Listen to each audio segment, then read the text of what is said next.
Hello and welcome back to my channel Economics. In today's video we are discussing Phillip's curve, which is an important concept if you are an economics student or you are appearing for any of the competitive exams related to economics. Let's begin with the definition. Phillip's curve shows the inverse relationship that exists between inflation rate and unemployment rate in the short run. It suggests that when unemployment is low, inflation tends to be high. When unemployment is high, inflation tends to be low. What exactly is unemployment? Unemployment is a rate at which, or is a situation in which people are willing and able to work in the economy but are not getting sufficient opportunities or are not getting work opportunities. Origin and history. It is introduced in 1958 and was introduced by A.W. Phillips. Phillips studied data from the UK and found out that when unemployment fell, wages rose faster, and that leads to higher inflation. Why there is an inverse relationship? Suppose when unemployment is low in the economy, there is higher demand for labor. Firms compete for workers, and in that case, wages rises because the demand for labor is high. That means the wage rate will also become higher.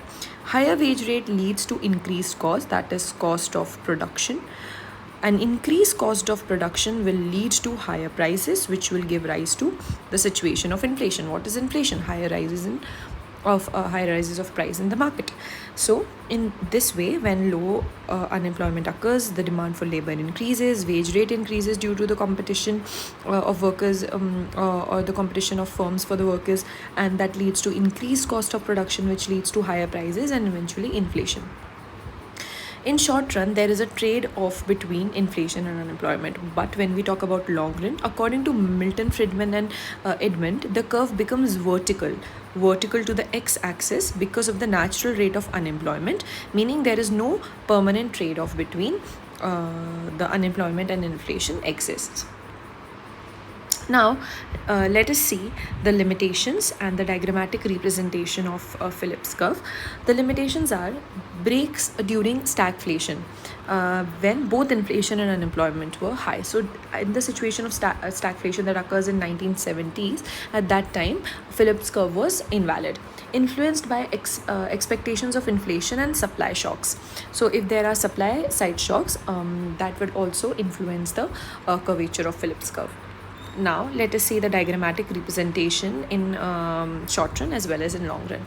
In the short run, as you can see, the curve is a downward sloping curve, which is representing that there is an inverse relationship between inflation and unemployment. On the x-axis, we are representing unemployment in percentile, and on the y-axis, we are representing inflation.